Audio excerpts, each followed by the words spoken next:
My name is Ben Weisner. I'm joined by my colleague Chris Segoyan from the ACLU, and maybe we can bring up on screen the main attraction.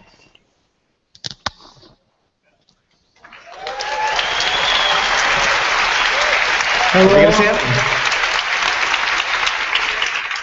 All right. With his very clever green screen. Please bear with us today. The technology may have some kinks. The video may be a little bit choppy. Our friend is appearing through 7 proxies. So if the video is a little slow,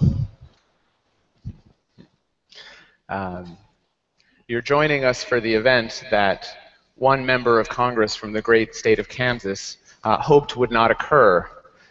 He wrote to the organizers of South by Southwest, urging them to rescind the invitation to Mr. Snowden. The letter included this very curious line: the ACLU would surely concede that freedom of expression for Mr. Snowden has declined since he departed American soil. Now, no one disputes that freedom of expression is stronger here than there, but if there's one person for whom that's not true, it's Ed Snowden.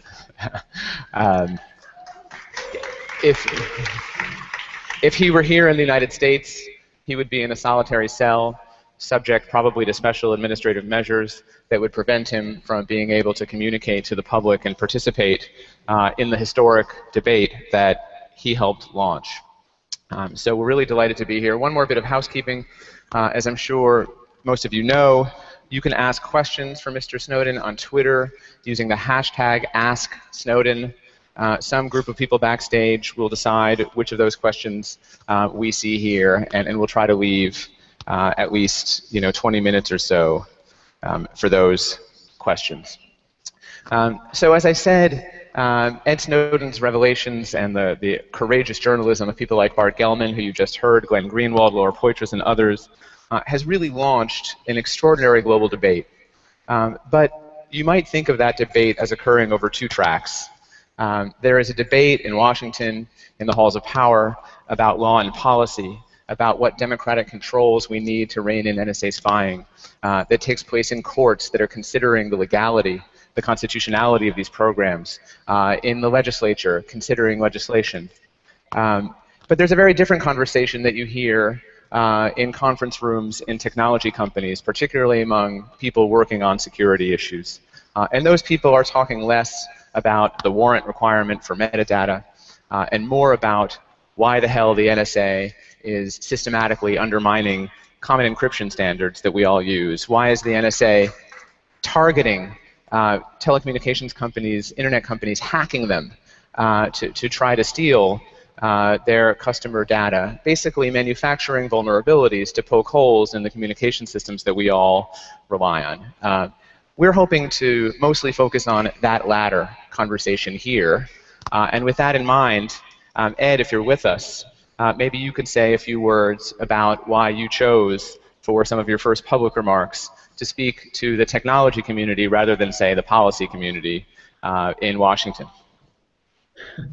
Well, thank you for the introduction. I would say South by Southwest and the technology community, the people who are in the room in Boston right now, they're the folks who can really fix things, who can enforce our rights through technical standards, even when Congress hasn't yet gotten to the point of creating legislation to protect our rights in the same manner.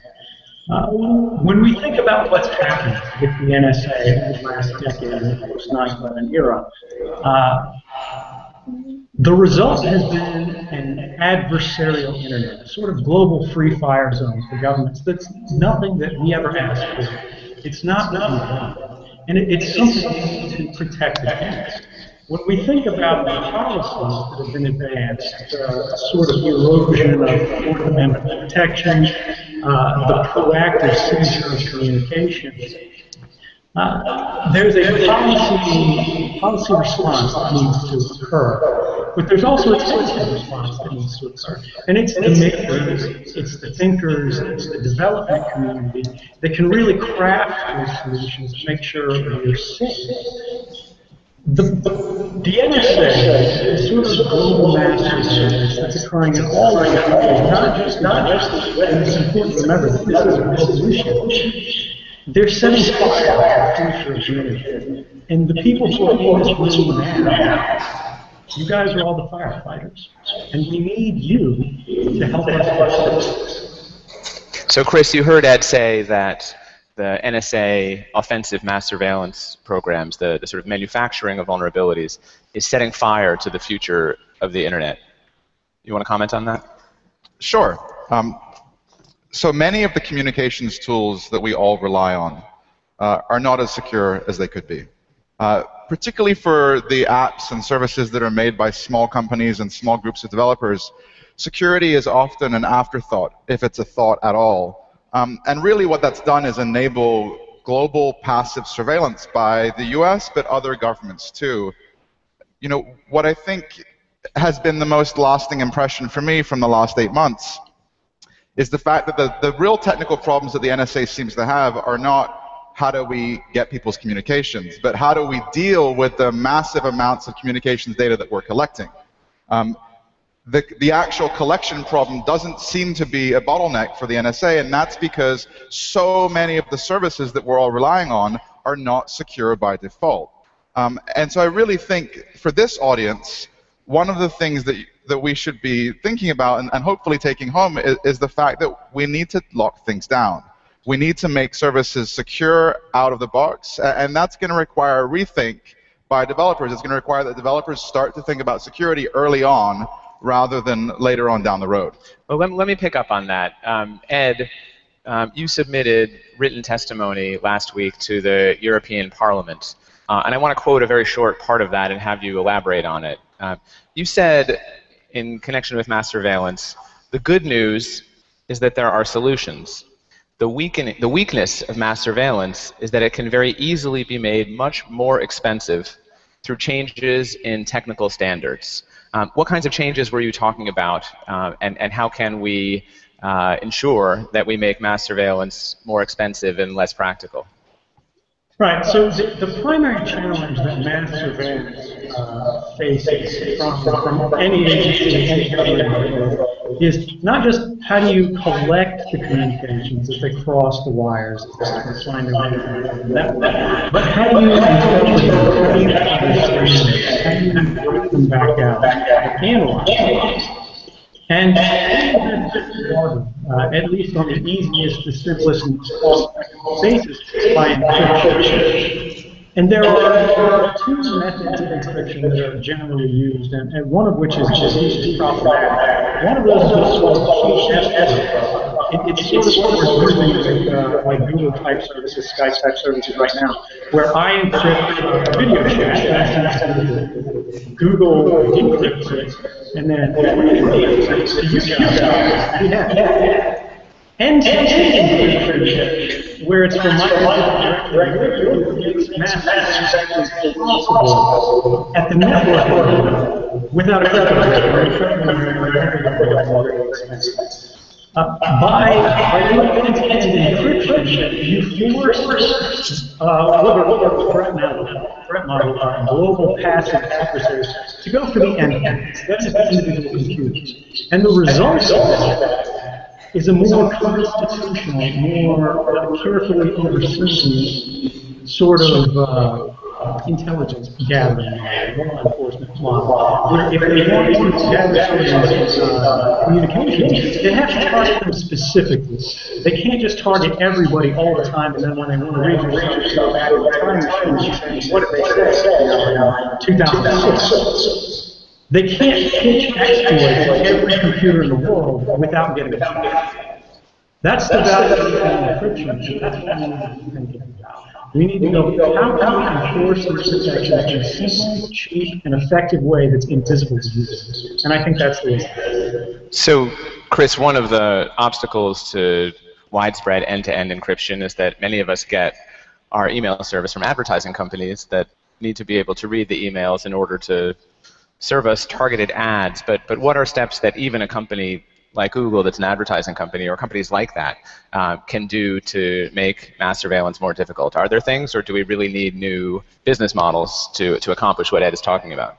I mean, in the last 8 months, the big Silicon Valley technology companies have really improved their security in a way that was surprising to many of us who have been urging them for years to do so. It really took Yahoo. Yahoo was kicking and screaming the whole way, but they finally turned on SSL encryption in January of this year after Bart Gellman and Ashkan Soltani shamed them on the front page of the Washington Post. The companies have locked things down, but only in a certain way. They've secured the connection between your computer and Google's server, or Yahoo's server, or Facebook's server, which means that governments have to now go through Google or Facebook or Microsoft to get your data, instead of getting it with AT&T's help, or Verizon's help, or Comcast, or any party that watches the data as it goes over the network.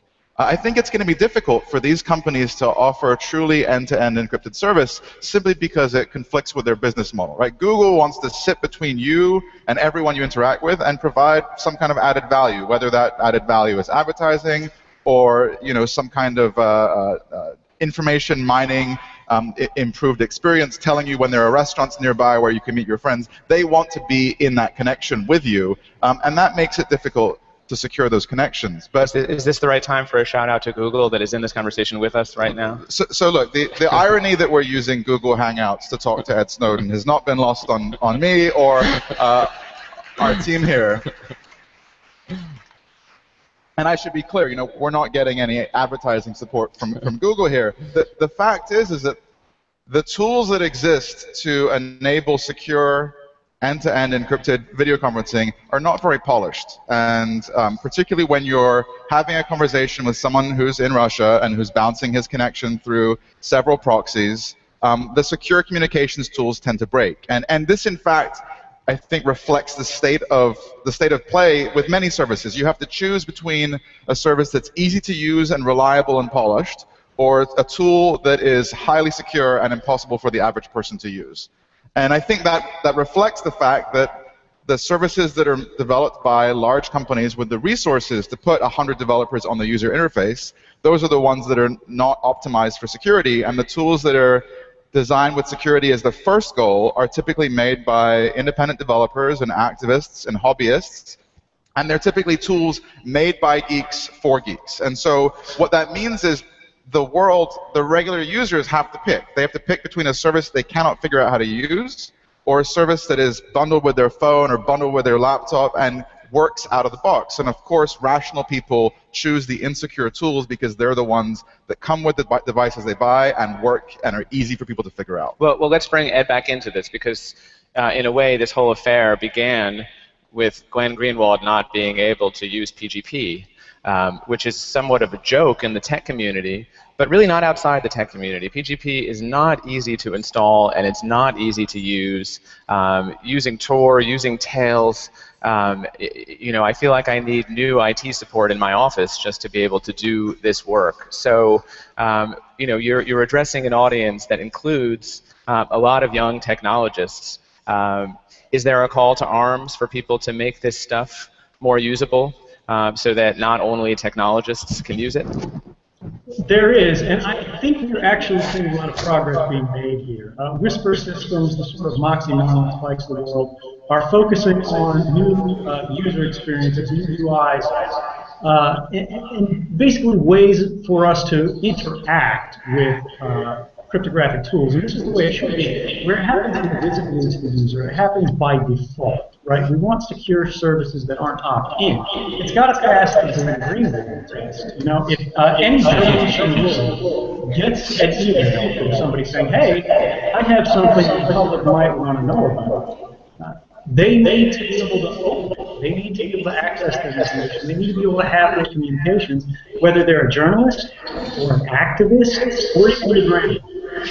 This is something that people have to be able to access. And really the way we interact with it right now is not good. If you have to go in the command line, people aren't going to use it. If you have to go 3 menus deep, people aren't going to use it. It has to be automatic, it has to be seamless. And that's what they So who are we talking to, Chris? Are we talking now to technology companies? Are we talking to foundations to support the development of more usable security? Are we talking just to developers?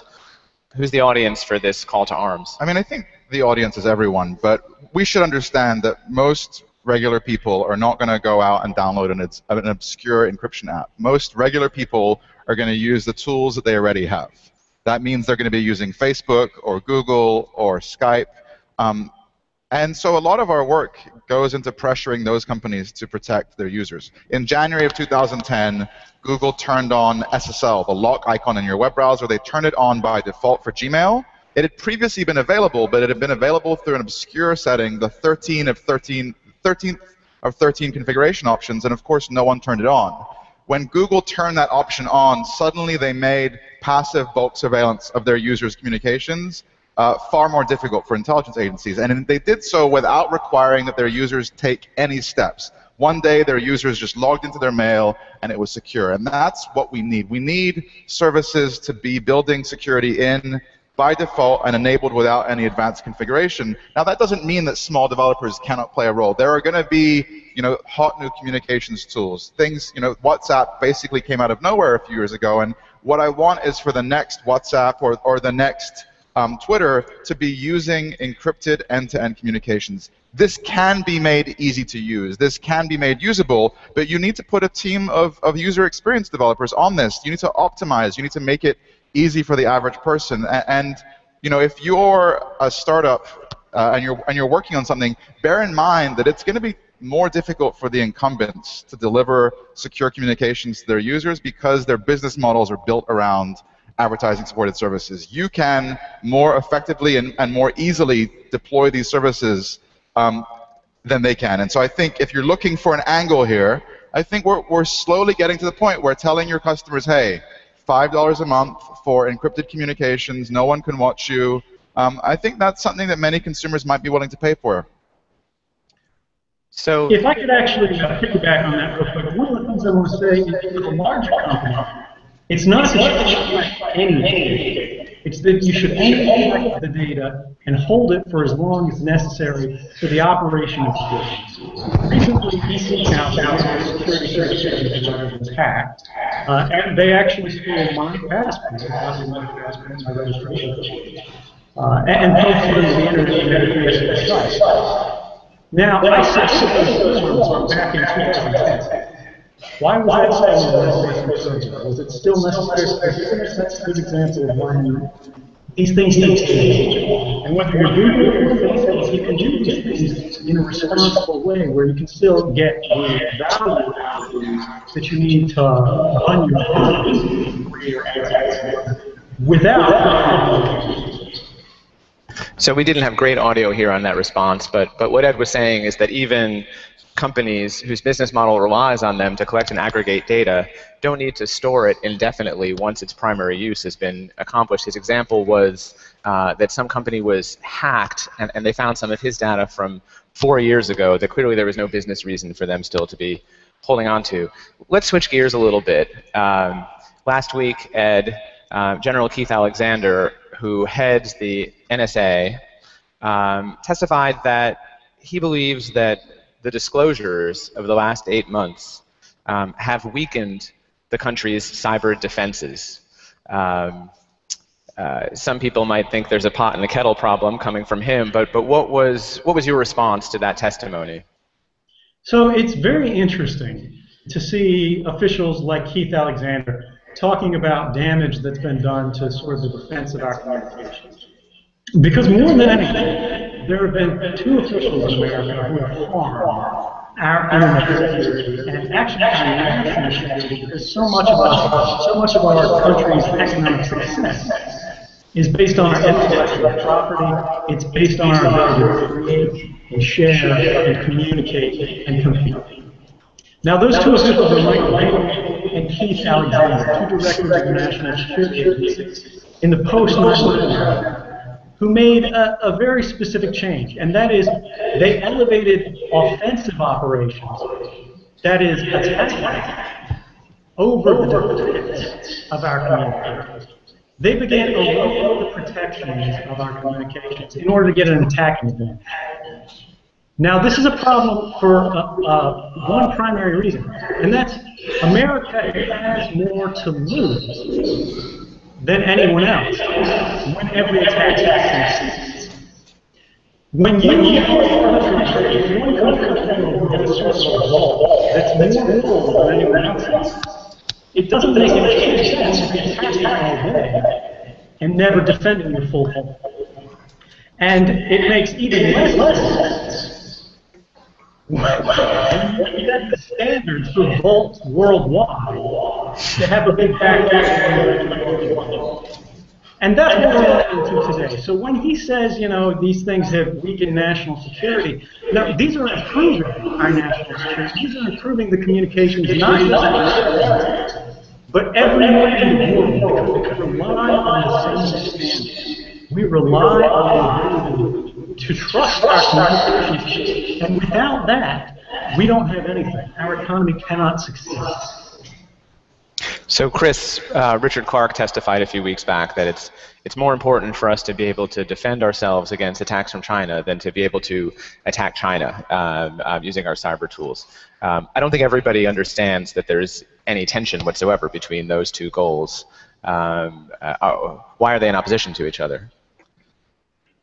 As a country, we have public officials testifying in Washington saying that cybersecurity is the greatest threat this country now faces, greater than terrorism. We've had both the director of the FBI and the director of national intelligence say this in testimony to Congress. And I think it's probably true that we do, in fact, face some kind of cybersecurity threat. I think that our systems are not as safe as they could be, and we are all vulnerable to compromise in one way or another. But what should be clear is that this government isn't really doing anything to keep us secure and safe. This is a government that has prioritized for offense rather than defense. You know, if there were a 100% increase in murders in Baltimore next year, the chief of police of Baltimore would be fired. If there is a 100% increase in phishing attacks, successful phishing attacks where people's credit card numbers get stolen, no one gets fired. As a country, we have basically been left to ourselves. Every individual person is left to defend themselves online, and the government has been hoarding information about information security vulnerabilities. In some cases, you know, there was a disclosure in the New York Times, or a report in the New York Times last fall, revealing that NSA has been partnering with US technology companies to intentionally weaken the security of the software that we all use and rely on. And so the government has really been prioritizing its efforts on information collection. And there is this fundamental conflict. There's a tension, which is that a system that is secure is difficult to surveil, and a system that is designed to be surveilled is a target waiting to be attacked. And our networks have been designed with surveillance in mind. We need to prioritize cybersecurity, and that's going to mean making surveillance more difficult. And of course, the NSA and their partners in the intelligence world are not crazy about us going down that path. So Ed, if the NSA is willing to take these steps that actually weaken security, that spread vulnerabilities, that make it, in some sense, easier not just for us to do surveillance, but for others to attack, they must think there's an awfully good reason for doing that. That there are bulk collection programs that these activities facilitate, the collect-it-all mentality, that it really works. That this is a very, very effective surveillance method in keeping us safe. So, you know, you sat on the inside of these systems for longer than people realize. Do these mass surveillance programs do what our intelligence officials promised to Congress that they do? Are they effective? They're not. That's actually something that I'm a little bit sympathetic to, because we've got to turn back the clock a little bit and remember that they thought this was a great idea, but no one had ever done it before, at least publicly. So they went, hey, we can spy on everybody in the world all at once. It'll be great. We'll know everything. But the reality is, once you did it, you found out it didn't work. But it was so successful.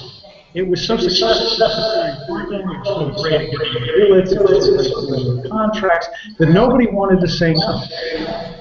But the reality is that we've reached a point where the majority of Americans' telephone communications are being recorded. We've got all this message that we've stored for years and years and years. But it's never held up.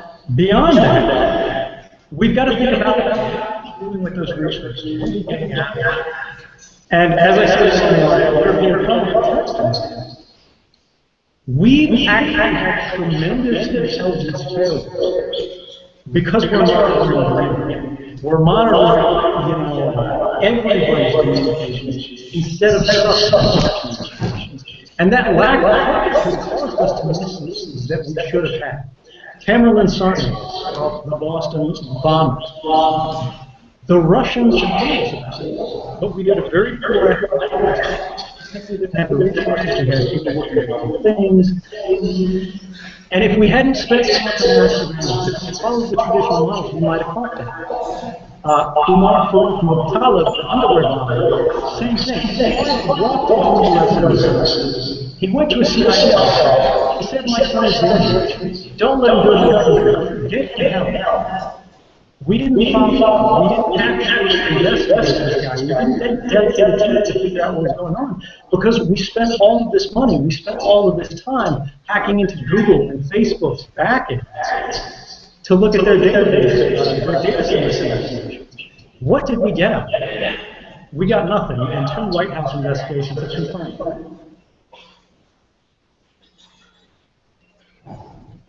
Chris, if, as Ed says, these bulk collection programs are not all that effective, that the resources that go into this would be better directed at targeted surveillance, why are they dangerous? Why are they dangerous? Because the government is collecting, has created this massive database of everyone's private information. In an NSA building, somewhere probably in Maryland, there's a record of everyone who's called an abortion clinic, everyone who's called an Alcoholics Anonymous hotline, everyone who's called a gay bookstore. And they tell us, don't worry, we're not looking at it, or we're not looking at it in that way, we're not doing those kinds of searches. But I think many Americans, would have good reason to not want that information to exist. I think regardless of which side on the political spectrum you are, you probably don't want the government to know that you're calling an abortion clinic, or calling a church, or calling a gun store. And you may think, quite reasonably, that that is none of the government's business. And so I think when you understand that the government can collect this information at this scale, they can hang on to it and figure out uses for it down the road. I think many Americans are quite fearful of this slippery slope, this surveillance that happens behind closed doors. And even if you trust the administration that we have right now, the person who sits in the Oval Office changes every few years, and you may not like the person who's going to sit there in a few years with that data that was collected today. Ed, we lost you for a moment, but can you still hear us? I can hear you. Okay. Just before this began, I got an email from Sir Tim Berners-Lee, the creator of the World Wide Web, who asked for the privilege of the first question to you, and I think I'm willing to extend that to him. He wanted to thank you. He believes that your actions have been profoundly in the public interest.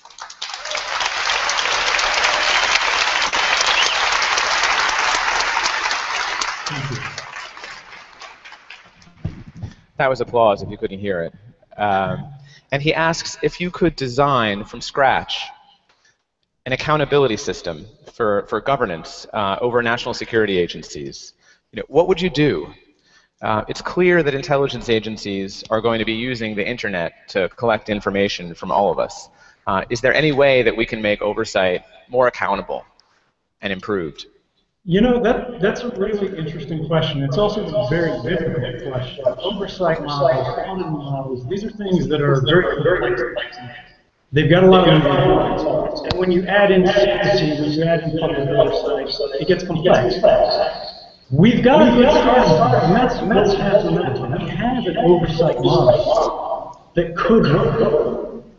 The problem is that we're interested in oversight. We've got Senate Intelligence Committees, House Intelligence Committees that are cheerleading for the NSA instead of holding them to account. When we have James, the Director of National Intelligence, in front of us, and he tells a lie that they all know is a lie because they're briefed on the program, because they got the questions, a day in advance, and no one says. allowing people to believe this is true. That's an incredibly dangerous thing. That's the big step. So when I would say, how do we fix our oversight? How do we structure oversight money that works? The key factor is accountability. We can't have officials like James Clapper who can lie to everyone in the country, who can lie to the Congress, and face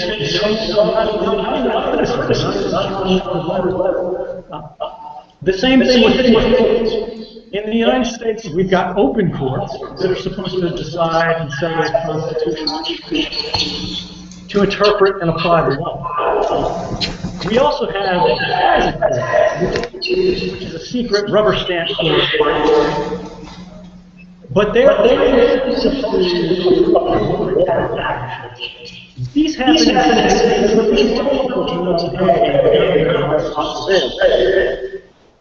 at the same time, a secret when only are making the case about how it should be used. Those are the two factors that make that change.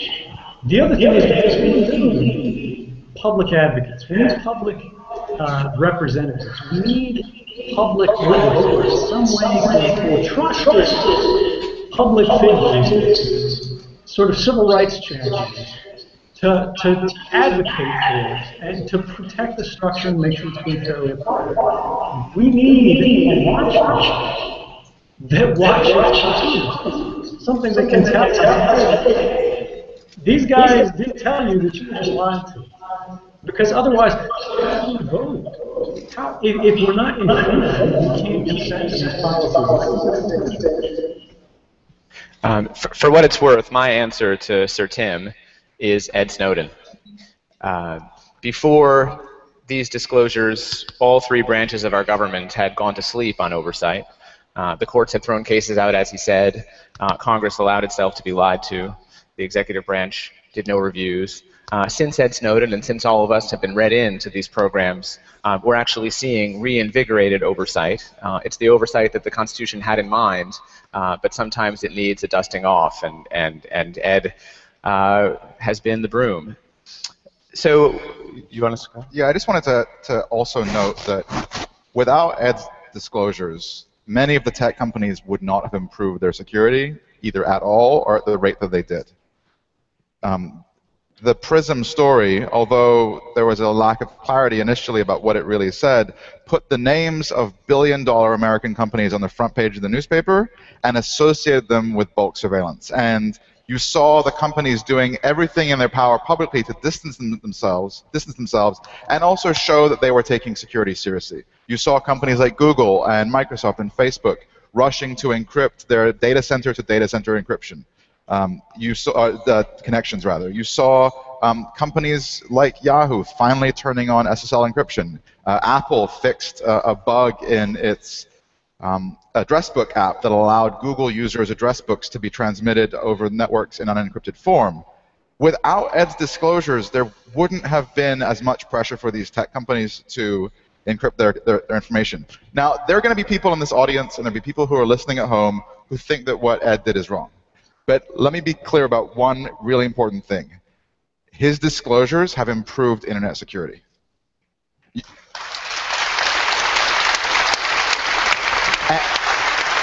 And the security improvements we've gotten haven't just protected us from bulk government surveillance. They've protected us from hackers at Starbucks who are monitoring our Wi-Fi connections. They've protected us from stalkers and identity thieves and common criminals. These companies should have been encrypting their communications before, and they weren't. And it really took, unfortunately, the largest and most profound whistleblower in history to get us to the point where these companies are finally prioritizing the security of their users' communications between them and the companies. But we all have Ed to thank for this. And I really just cannot emphasize enough, without him, we would not have Yahoo users getting SSL. We would not have this data going over the network in encrypted form. It shouldn't have taken that. The company should have done it by themselves. There should be regulation or privacy regulators who are forcing these companies to do this, but that isn't taking place, and so it took Ed to get us to a secure place. Great. Remember, the hashtag is #AskSnowden. We'll take our first question. Please forgive pronunciations from Max Zirkenden. The question for Ed and Chris too. Why is it less bad if big corporations get access to our information instead of the government? Ed, did you hear it? Yes, I did. So this is something that's actually been debated, and we see people's opinions, people's sort of responses to this evolving, which is good. This is really why we need to have these conversations, because we don't know. Right now, my thinking, and I believe the majority's thinking, is that the government has the ability to deprive you of rights. Governments around the world, whether it's the United States government, whether it's the Yemeni government, whether it's, Zaire, any country, they have police powers, they have military powers, they have intelligence powers. They can literally kill you, they can jail you, they can surveil you. Companies can surveil you to sell you products, to sell you information to other companies, and that can be bad. But you have legal. First off, it's typically a voluntary contract. Secondly, you've got court challenges. If you challenge the government on these things, and the ACLU itself actually has challenged some of these cases, the government throws and says, you can't even ask us. The courts aren't allowed to tell us whether it's legal or not, because we're just going to do it anyway. That's the difference. That's something we need to watch out for. Chris, do you want to address it? Should we take the next question? Sure. Just quickly. I mean, I'm not crazy about the amount of data that Google and Facebook collect. Of course, everything they get, the government can come and ask for too. So there's the collection that the government is doing by itself, and then there's the data that they can go to Google and Facebook and force them to hand over. But we should remember that the web browser that you're likely using, the most popular browser right now is Chrome. The most popular mobile operating system is now Android. Many of the tools that we're using, whether web browsers or operating systems or apps, are made by advertising companies. And it's not a coincidence that Chrome is probably a less privacy-preserving browser. It's tweaked to allow data collection by third parties. The Android operating system is designed to facilitate disclosure of data to third parties. And so even if you're okay with the data that the companies are collecting, we should also note that the tools that we use to browse the web and the tools that ultimately will either permit our data to be shared or prevent it from being shared are made by advertising companies. And this makes the NSA's job a lot easier. If the web browsers we were using were locked down by default, the NSA would have a much tougher time. But advertising companies are not going to give us tools that are privacy preserving by default. Let's take another question from Jody Serrano to Snowden from Spain. Do you think the US surveillance systems might encourage other countries to do the same? Yes, this is actually one of the primary dangers, not just of sort of the NSA's activities, but of not addressing and resolving these issues. It's important to remember that Americans benefit profoundly from this because, again, as we discussed, we've got the most to lose from being hacked. At the same time, every citizen in every country has something to lose. We all are at risk of unfair, unjustified, unwarranted interference in our private lives. Throughout history, we've seen governments sort of achieve the trend where it increases and it gets to a point where they cross the line. If we don't resolve these issues, if we allow the NSA to continue unrestrained, every other government, international community, will accept that sort of the green light to do the same. And that's not what we do. I mean, I think there's a difference between surveillance performed by the NSA and surveillance performed by most other governments. And it's not really a legal one, it's more of a technical one, and that is the whole world sends their data to the United States. Americans are not sending their email to Spain. Americans are not sending their photographs to France. And so this means that the US, because of Silicon Valley, because of the density of tech companies in this country, the US enjoys an unparalleled intelligence advantage that every other government just doesn't have. And if we want the rest of the world to keep using US tech companies, if we want the rest of the world to keep trusting their data to the United States, then we need to respect them. We need to respect their privacy in the way that we protect the privacy of Americans right now. And I think the revelations of the past 8 months have given many people in other countries a very reasonable reason to question whether they should be trusting their data to United States companies. And I think we can get that trust back through legal changes, but I think tech companies can also do a lot to earn that trust back by employing encryption and other privacy-protecting technologies. The best way to get your users' trust is to be able to say, when the government comes to you, sorry, we don't have the data, or sorry, we don't have the data that's going to be in a form that will be of any use to you. That's how you win back the trust of people in Brazil and in Germany and people around the world. So let me just cut in with a question here, because I do think that a certain degree of perhaps hopelessness may have crept in to the global public with this just constant barrage of stories about the NSA's capabilities, the GCHQ's capabilities and their activities, all the ways that they're able to get around defenses. But I hear, Chris, you and Ed both coming back to encryption again and again as something that still works. So maybe we could just take a moment, Ed, after the discussions that we've had about how NSA has worked to weaken encryption.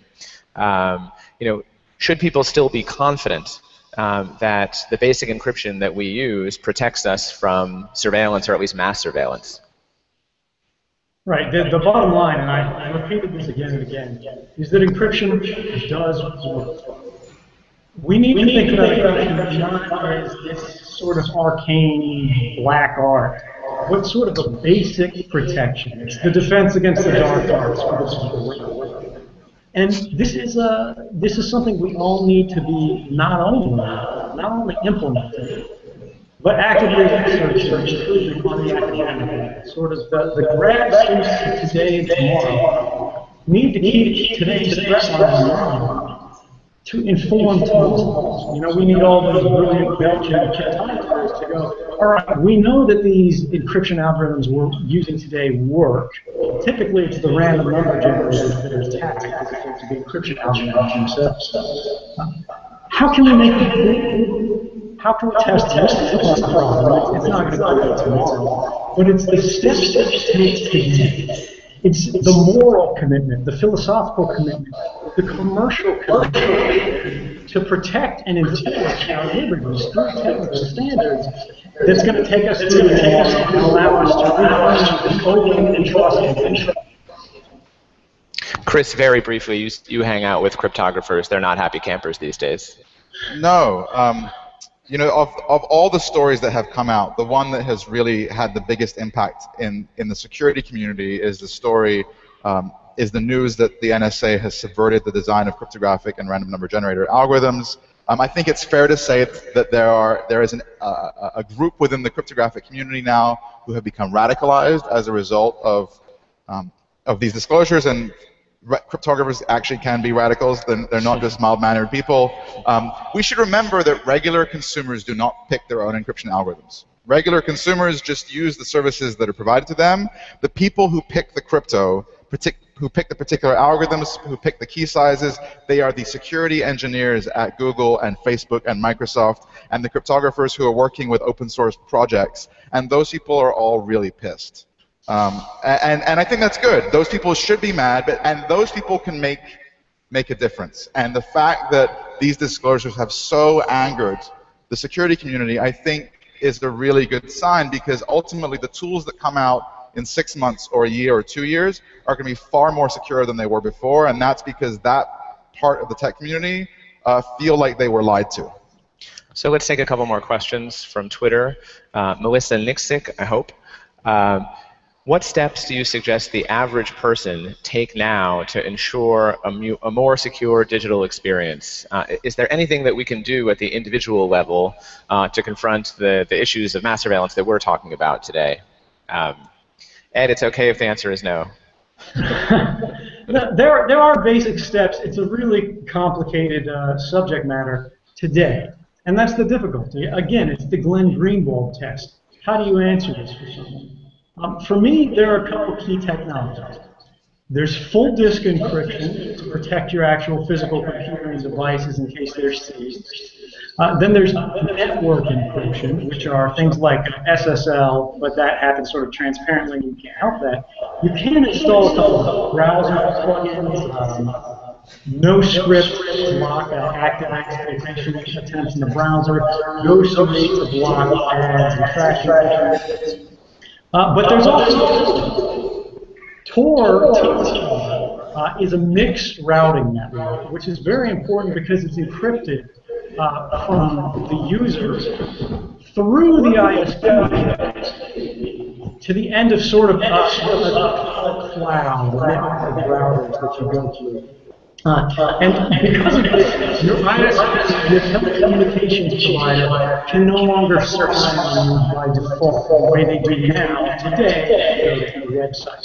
By using Tor, you shift their focus to either attacking the Tor cloud itself, which is incredibly difficult, or to try to monitor the exits from the Tor and the entrance to Tor, and then try to figure out what fits. And that's very difficult. If you take those basic steps, you encrypt your hardware and you encrypt your network communications, you're far, far more hardened than the average user. I mean, it becomes very difficult for any sort of mass.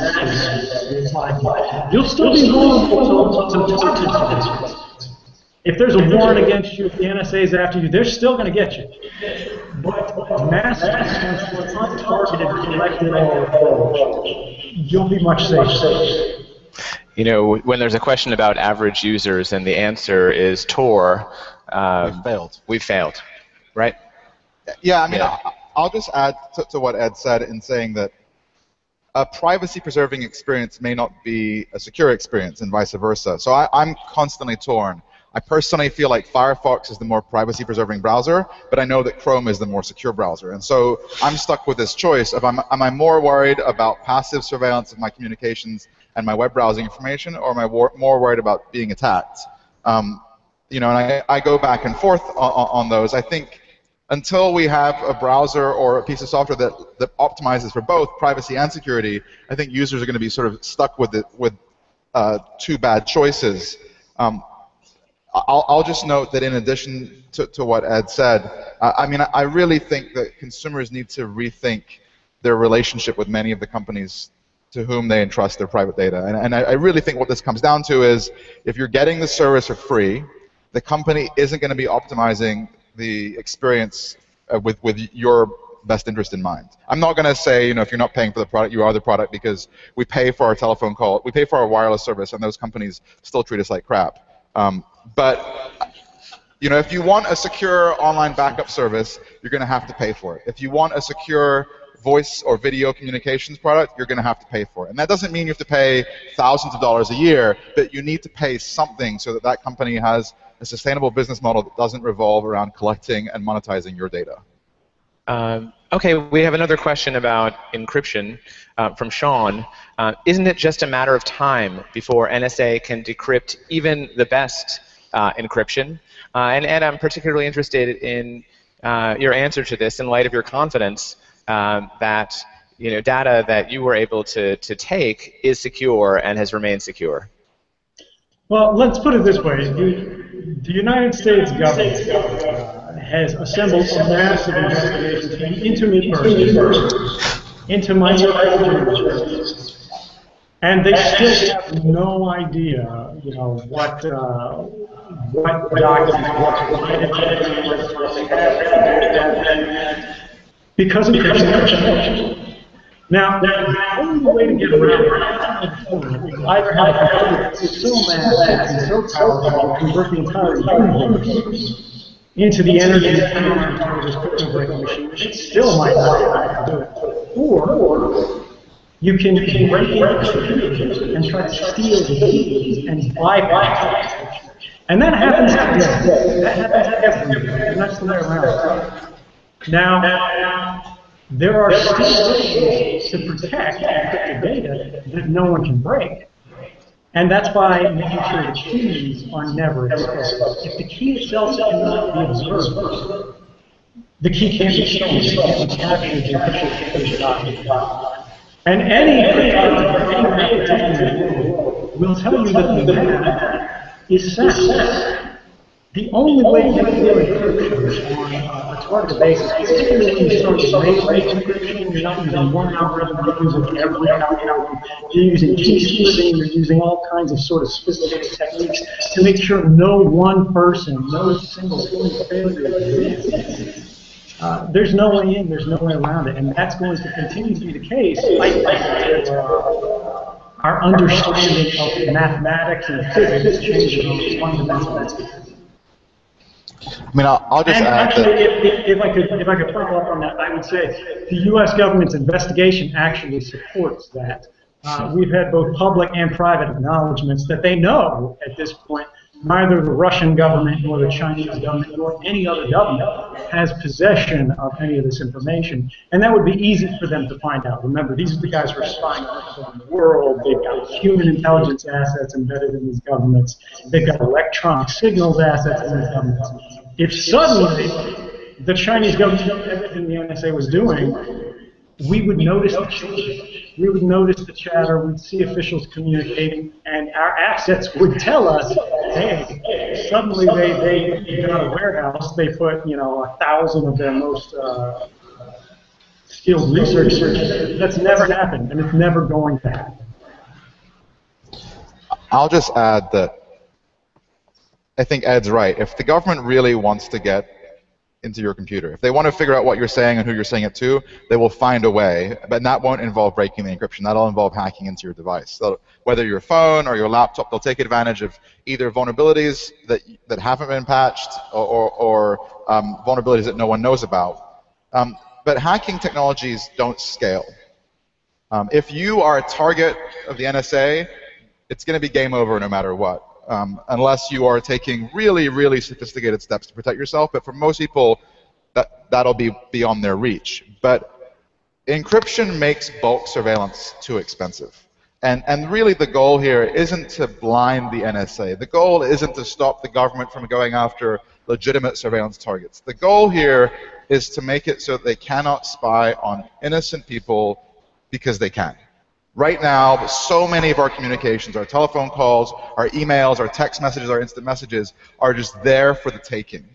And if we start using encrypted communication services, suddenly it becomes too expensive for the NSA to spy on everyone. Suddenly they'll need to actually have a good reason to dedicate those resources to either try and break the encryption or to try and hack into your device. And so encryption technology, even if imperfect, has the potential to raise the cost of surveillance to the point that it no longer becomes economically feasible for the government to spy on everyone. Can we get another question on the screen from Twitter?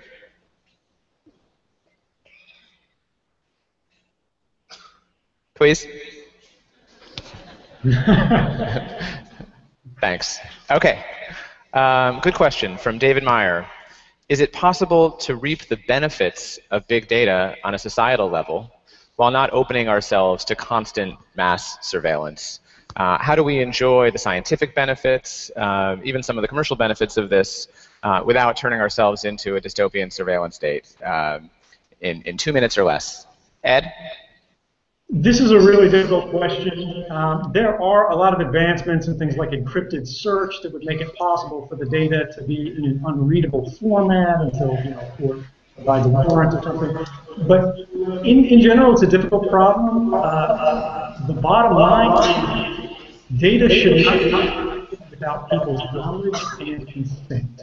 If data is being clandestinely acquired, and the public doesn't have any way to review it, and it's not legislatively authorized, it's not reviewed by courts, it's not consonant with our Constitution, that's a problem. So if we want to use that, it needs to be the result of a public debate in which people's voice has their.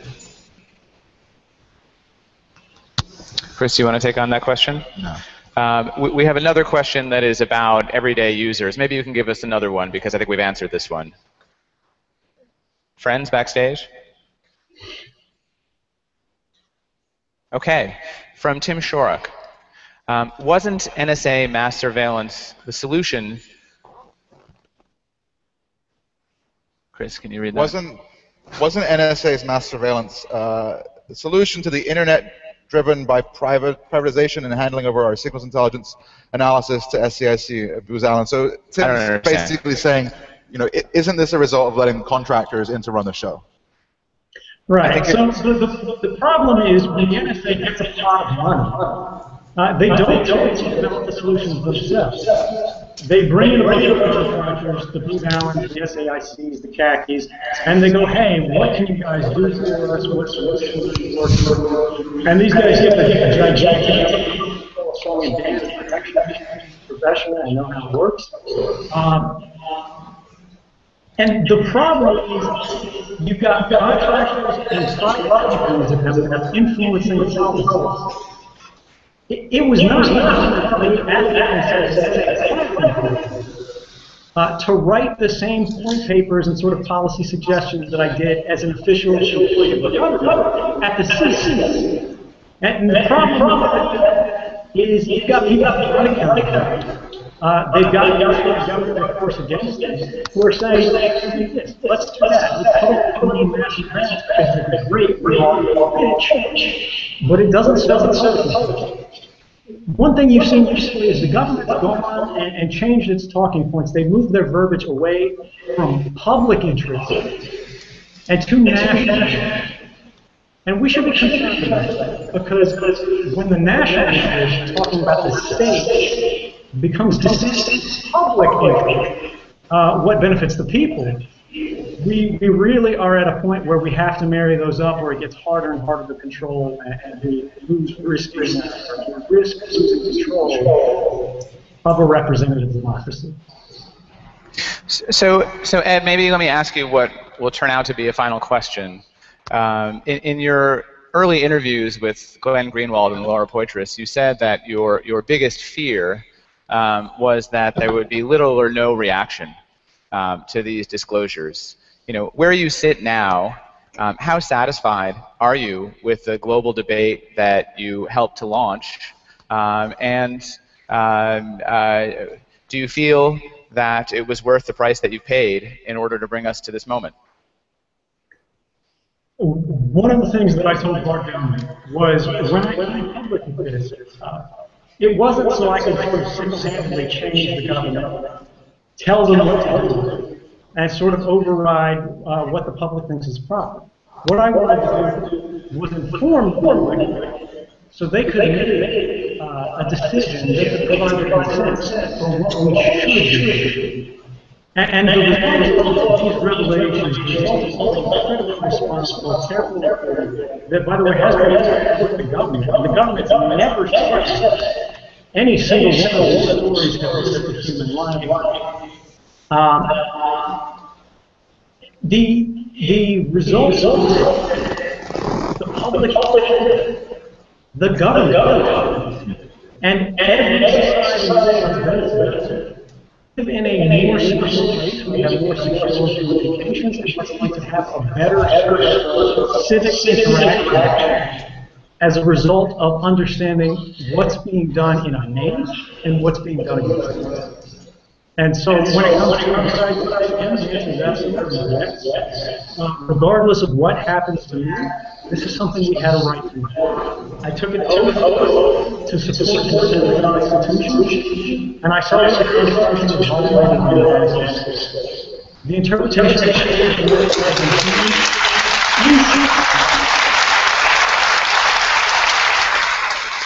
Thank you.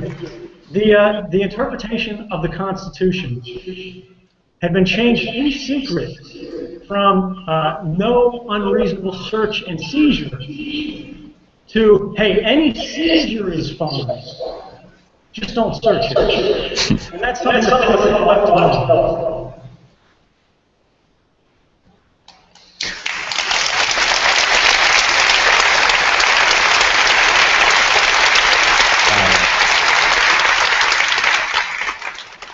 You can see behind Ed is a green screen of, is that Article 1 of the Constitution? That's correct. We the people. There's another organization here that is also interested in the Constitution. I'd be remiss if I didn't say to all of you that the ACLU has a table, it's table 1144, I promise that it will not be all about surveillance. There will also be marijuana. So please come and say hi to us. If you're not members of the ACLU, it's cheap to sign up. We have ACLU whistles. We have T-shirts that you can get with membership. You can talk to me and Chris a little bit more about the work that we're doing and our other ACLU colleagues. And with that, I'd really like all of us to thank Ed Snowden for choosing this venue for this kind of conversation. Thank you all very much. Thank you, Austin. Woo!